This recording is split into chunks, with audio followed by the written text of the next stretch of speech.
Living out on that country farm, being a young boy, 13 years old, there wasn't much to do, really. The only friend I really had was my grandma. We spent a lot of time together. She taught me how to play cards, poker, and all types of games.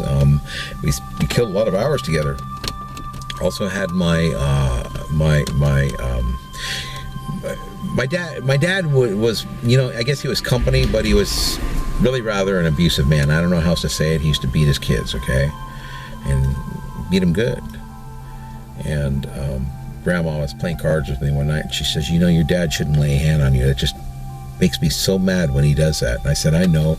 I said, but I think he means well. He's trying to teach me things. And she goes, no. She says, you know what, where you come from, he'd be put to death for that. And I said, what do you mean he'd be put to death for that? She says, you come from kings and queens. And I go, what do you mean? She says, I'm telling you, you come from kings and queens. They'd have his head on a platter for laying your hand on you. I said, what kings? What queens? And she says, I don't know, somewhere over in Germany or Austria or Russia or something like that. She says, my sister Cirilla knows more about it. She says, you should talk to her about it because she knows a lot about it. But you come from kings and queens. And she said that they would have beheaded him for doing what he did, beating me. I said, yeah. She says, you and your ma should just get together with Rich and you and move out with me. I mean, you get our own place and just leave him here. I said, that's not cool. I said, you shouldn't do that to Dad. And she goes, no, we should. She says, he abuses your mom, he abuses both of you boys, and she says, you guys shouldn't be around him. So the only thing I really had out there was my grandma. I had a horse named Heaney, and he was my friend too. And I had a dog that I wound up giving to my grandma because he just got really attached to her. And I was cool with that. And I had photography. I was in junior high school. I took a photography class, and I did really well with it. And Grandma really liked my work I did. She says, you know what? She says, you should have a darkroom here. She says, you should develop film and do all that yourself. She says, you do such a good job taking pictures. She said, I said, Dad and Mom would never pay for it. She says, what if I pay for it? I said, I don't think Dad would take the money from me. She says, well, I'll just pay for it and have your mom say that it was her. And I said, I don't know. And she says, no. She says, let me talk to him. So she talked to Mom, and I guess they worked it out. And Dad decided to let me have, there's a tack room, an old tack room in the middle of the barn where we lived. We had two barns, and there was an old tack room in the center of one of them. And it's just really old Dietering hole in the wall, and the thing had big gaps and cracks in it, so he said I could use it for a dark room. It took a lot of work to turn it into a dark room. I used black plastic to seal up all of the cracks I could from the inside. Then I had cardboard and stuff laying around that I used, and on the back side, the last thing I had left was I did a science project back in elementary school about space, the solar system, and the NASA mission and all that, and I still had that in my room. I figured, well, I could tack that on the back wall. It'll look cool sitting back there. And I did that. I put it on the back side of my darkroom wall, and that sort of fulfilled the situation of the light coming through there. And so what I do is do a lot of developing of film. And my grandmother said, I'm going to be moving out. She says, I can't stand living with your dad. She says, if you and your mom don't come, she says, I'm telling you, she says, that dark room, she says, I want you to spend your nights in there. Stay away from that man, that father of yours. He's dangerous. She said he took a baseball bat after his mom.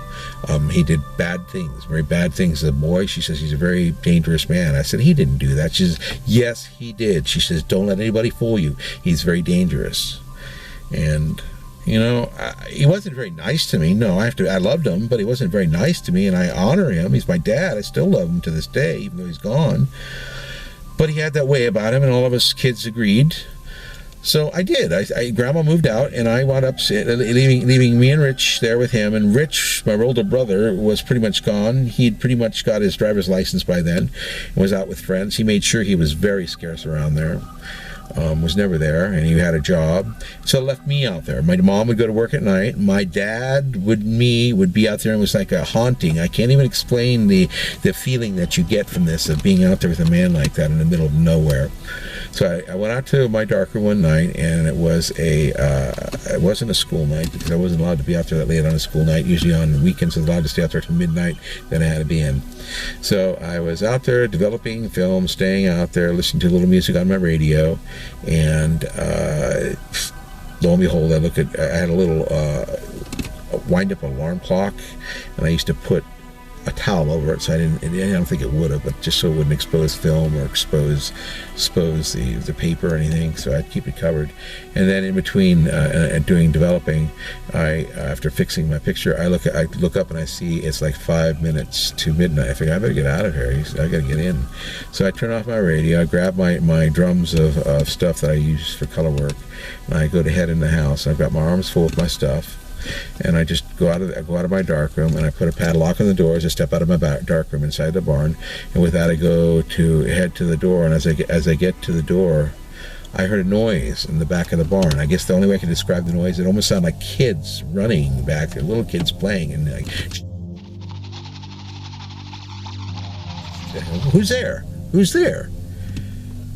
And I didn't get any answer. So right above me is a pull chain switch in that barn for the light. I go, pull it, and the lights burn down. I go, great, the lights burn down.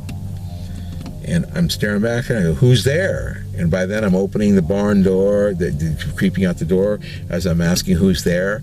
And I look to the back, and what I look at is, what it looks like is almost looks like, it reminds you of a cat, but it wasn't.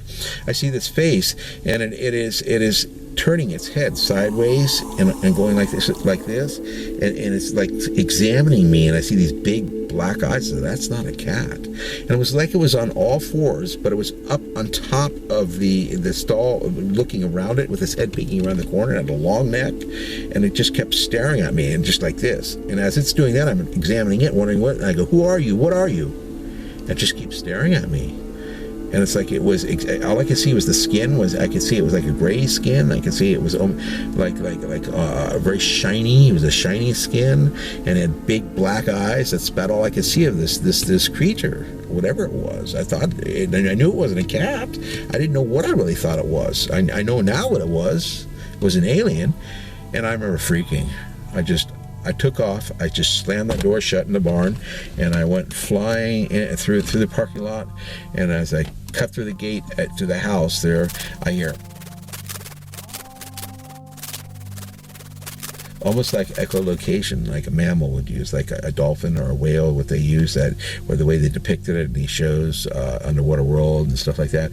The same type of sound that they use for echolocation. I felt like I was being tracked. I couldn't see what it was, but it was chasing me. I run onto the porch of the house. I go inside. I got my hands full, and I just fly through the door. I turn around, slam the door shut, turn the slide bolt, the lock on it, and I turn the skeleton key in the door, and I hit the switch for the outside light, looking out there to see what's going on, and I see these orbs, the same orbs that I've seen before out there, just something out there, and all of a sudden, behind me, my dad says to me, he says, "You're late." I said, "Dad, something's chasing me." He goes, "Nothing's chasing you." He says, "You're late." I said, "I'm not late." I said, "It's midnight right now." And he says, "It's not midnight." He says, "Look at the clock." He says, "It's after 1. And I look back there, and the clock does say after 1. I said, "Dad, there's something chasing me out there." He says, "There's nothing chasing you." He says, "You know what? I'd beat you right now." He said, "I'd just slap your mouth." He says, "You're talking back to me." He says, "You're late." I said, "Dad, I swear my clock in there said it was 5 minutes to midnight when I left." And he said, "Well, it's not now." And I said, I see that. I said, "Maybe the clock in the house is wrong." He says, "No, I just called the time lady to verify it just a little while ago to make sure our clock wasn't wrong," and it wasn't. And I said, "Well, if you were wondering where I was, why didn't you go out there and get me?" And he goes, "I did." He said, "I went out there probably about 11 o'clock, about little after 11 o'clock, knocked on the door, and nobody answered." I said, "Well, yeah, I was in there." He says, "You weren't in there." He says, "Where were you?" I said, "I was in my dark room, Dad." I said, "Where else could I be? I'm literally 15 miles from town. Where else could I be?" And he says, "I knocked on that door. You weren't in there." He said, "I heard your radio going, but you weren't there." And I said, "Well, I don't know what to say." I said, "I was in there." And he goes like this. He goes, "I'm trying to slap you right now." He says, "Go to your room now." He says, "That's it." He says, no more dark room." And so I did. I went to my room, and literally, that was the last time I ever did step foot in that dark room. I was terrified out there. I didn't know what it was that chased me out of there. I got no support from anybody. None. Zero. Zip. Nothing. no support from anybody. I'm a kid going through this. Here I am, 13 years old. I'm chased. I'm seeing orbs. This is happening. I'm traumatized. Okay, at this point, I'm literally traumatized by it all, and I don't know what it is about, what any of it is about. And my parents could care less. Mom's off working. Dad's ready to beat me, and I didn't know where to turn, honestly. All I had to do is keep facing his abuse. I do know that Monday when he left for work, he left to go to work in the morning, and I was there. And right before I took off to go to school, I went out to my darkroom just to see if that clock was right in the morning. And lo and behold, my clock was exactly the same time as the house clock. So I don't know how this happened. The time everything was just right there, but yet I don't know how it happened.